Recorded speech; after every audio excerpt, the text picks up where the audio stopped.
The hum of fluorescent lights echoed down the empty hallway as Jamal pushed his mop cart past the glass-walled offices.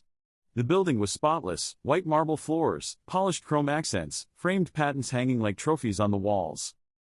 He moved quietly, a steady rhythm to his work. The engineers and managers barely noticed him. To them, he was part of the background, like the vending machines or the potted plants. Just the maintenance guy. Every now and then, someone would nod a polite hello without breaking stride, already buried back in Slack messages and code reviews. Most didn't even glance up. That was fine. Jamal preferred it that way. Being invisible meant he could listen. As he wrung out his mop, a conversation drifted out from the break room. "Server kept crashing again last night," one voice groaned. "Yeah, I saw the logs. Memory leaks in the API. Honestly, it's embarrassing," another replied. Jamal tilted his head slightly, pretending to wipe the nearby counter. His mind followed the problem, mapping it out like a puzzle. He'd seen the same kind of bug before, he could fix it in a couple lines. But he kept silent. He knew what would happen if he spoke up. The door opened, and two engineers walked past him, laughing softly. One glanced back over his shoulder and smirked. "Don't worry about him," he said. "He's just the maintenance guy." The words stung, but Jamal didn't flinch. He pushed the mop forward, steady and calm, the same way he'd been pushing through words like that his whole life. Later, when the halls emptied and the office went dark, Jamal finished his shift, clocked out, and headed to the basement. There, in a little storage closet he'd claimed as his own, sat an old laptop wired to a tangle of servers he'd rescued from the company's discard pile. The air smelled faintly of cleaning supplies and dust. Jamal sat down, cracked his knuckles, and powered up the machine. The screen glowed. Code filled the monitor, lines and lines of it, his real work. The thing no one in this building knew about. They called him just the maintenance guy. But one day, they'd know better. By mid-morning, the office buzzed with caffeine and complaints. Screens glowed with lines of broken code, error logs piling up. Jamal wheeled his cart through the corridor, blending into the background as usual. In the open workspace, a young developer sat with his hands tangled in his hair. "I don't get it," he muttered, staring at his laptop. "We patch one thing and three more break. It's like the whole system is collapsing on itself."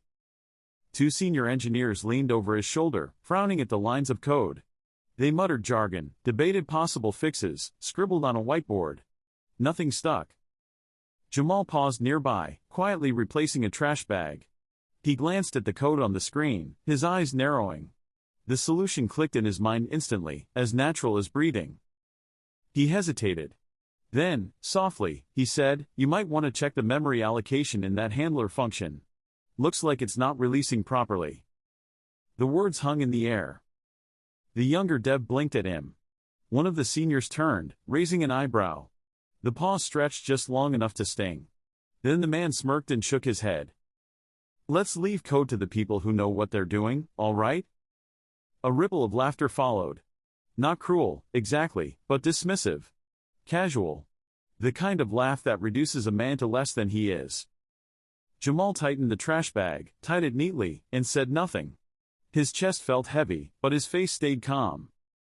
As he walked away, the engineers went back to their problem, circling the same dead ends. Minutes later, Jamal heard the junior dev groan again. "It still doesn't work." He didn't turn around. Invisibility cut both ways. They couldn't see him, not really. But that also meant they couldn't see the brilliance he carried. That night, in his basement workspace, Jamal replayed the scene in his mind as his fingers flew over the keyboard. He built, line by line, piece by piece, the framework no one had asked for but everyone would one day need. Each keystroke was its own quiet rebellion. They called him just the maintenance guy. But he was already designing the system that would change everything. The city slept, but Jamal's apartment glowed with the blue light of monitors. His living room had long since stopped being a living room. Cables snaked across the floor, books on algorithms and hardware optimization stacked in towers, whiteboards covered with equations and sketches leaning against the wall. Jamal sat hunched over a battered laptop, headphones on, fingers tapping furiously at the keys. Around him, the soft hum of salvaged servers filled the room, the machines he had rescued from dumpsters and obsolete storage closets. To anyone else, it was junk. To him, it was an orchestra. His project, Uplink, had become an obsession. It wasn't just code, it was a lifeline, a framework that could compress data packets and optimize low-bandwidth networks in ways no one else had managed. Schools in rural towns, clinics in underfunded neighborhoods, whole communities left behind by expensive tech infrastructure, Uplink could change all of that. But Jamal didn't have venture capital or degrees to wave around. He had nights. Long, endless nights when the world forgot him, but he refused to forget himself. Sometimes he worked until dawn, then caught 2 hours of sleep before pulling on his coveralls and wheeling his mop cart into the gleaming offices that never saw him as more than background. By the time the engineers arrived, coffee in hand, Jamal had already debugged half a framework that could outperform their entire team's work. One night, bleary-eyed but burning with adrenaline, Jamal stumbled across an online post. Applications now open, Summit Tech Innovation Award. Celebrating breakthroughs in open-source technology. He clicked through the details. Anonymous submissions accepted. Judged on results, not resumes. No gatekeepers, no panels to laugh at his face. Just code. Jamal's heart raced. For the first time, there was a door he could walk through without anyone holding the knob. He zipped his files, uploaded the documentation, typed in one word on the submission form. Name, Jamal Ford. He hovered over the button, his finger trembling. For years he had been invisible, overlooked, dismissed. But here, his work would have to speak for itself. He clicked submit. The screen blinked. Confirmation email. It was done. Jamal leaned back in his chair, exhaustion settling heavy in his bones. Outside, the first hint of dawn painted the sky. They called him just the maintenance guy. But tonight, he had entered the world as something else. A contender. The email arrived at 10:17 a.m., just as Jamal was fixing the jammed copier on the second floor. His phone buzzed in his pocket. He wiped toner dust off his hands and glanced down at the screen. Subject: Congratulations, you're a finalist. For a moment, he couldn't breathe. He tapped it open, heart pounding. Dear Jamal Ford, we are pleased to inform you that your project, Uplink, has been selected as a finalist for the 2025 Summit Tech Innovation Award.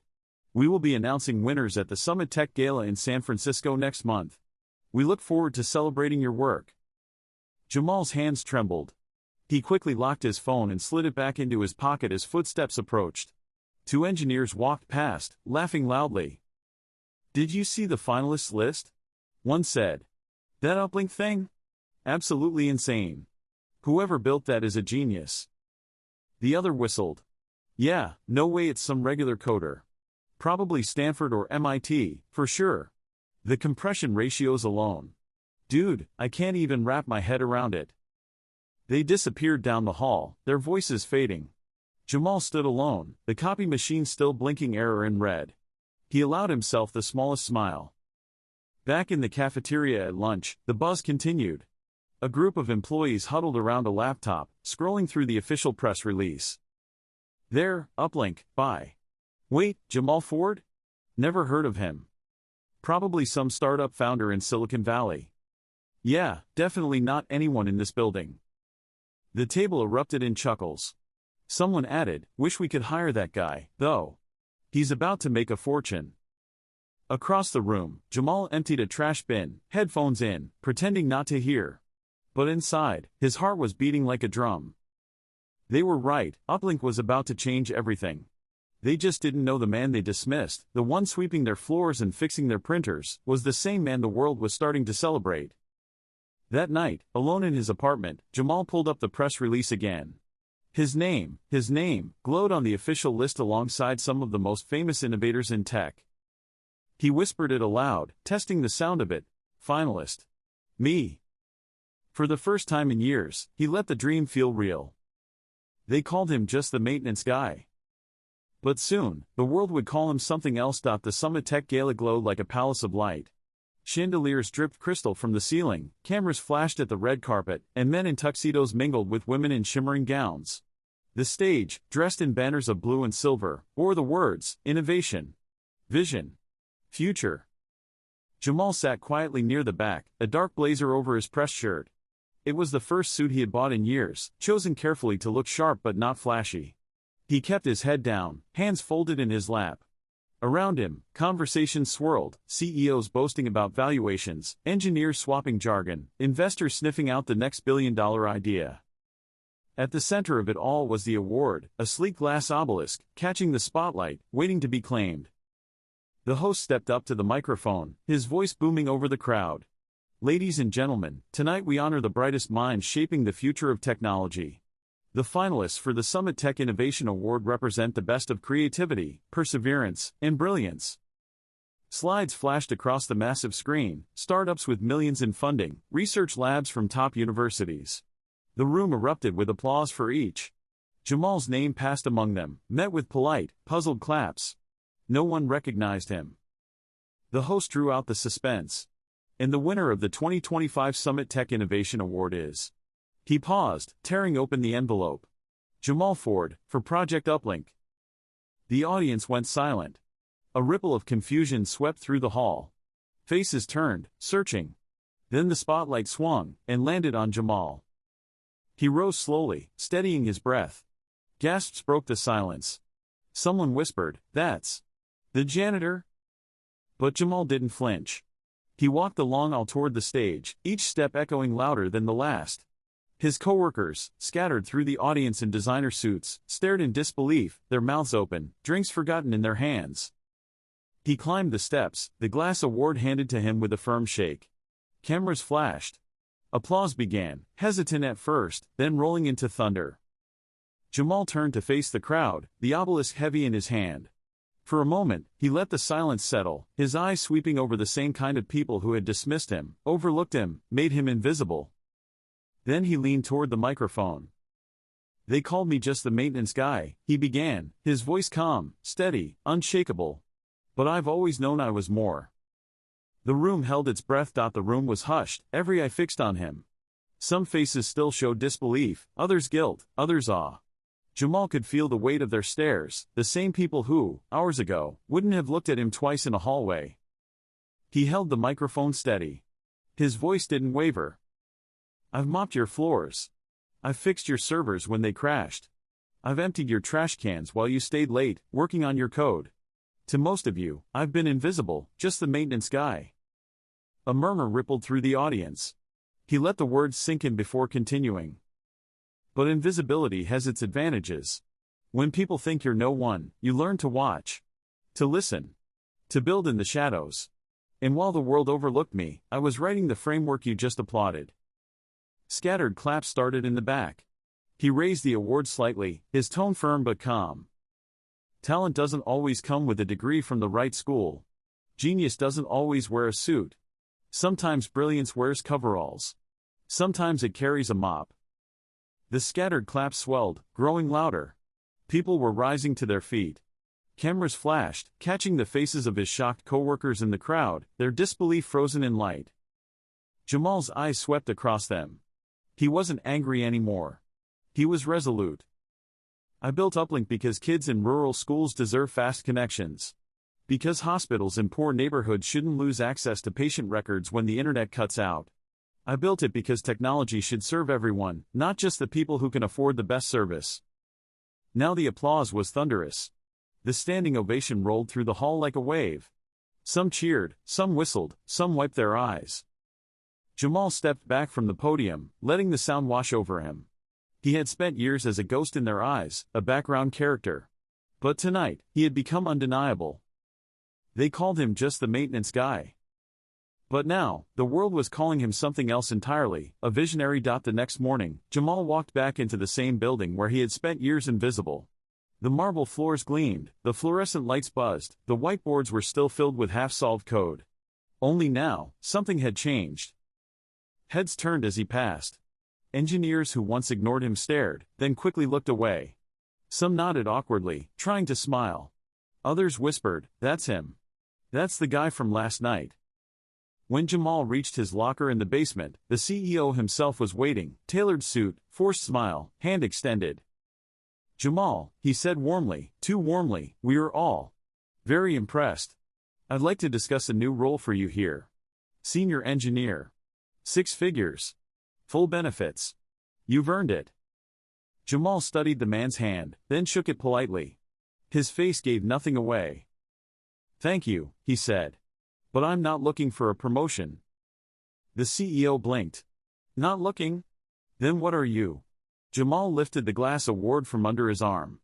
It caught the light, scattering it across the walls. "I'm building my own company.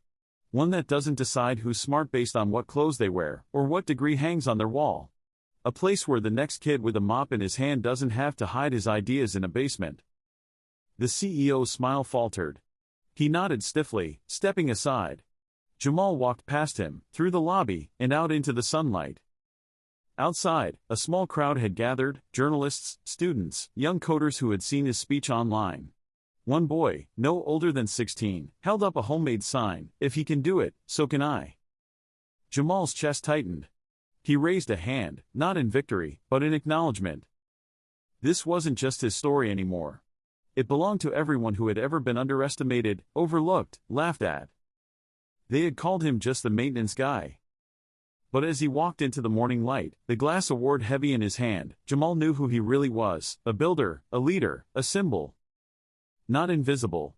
Never again.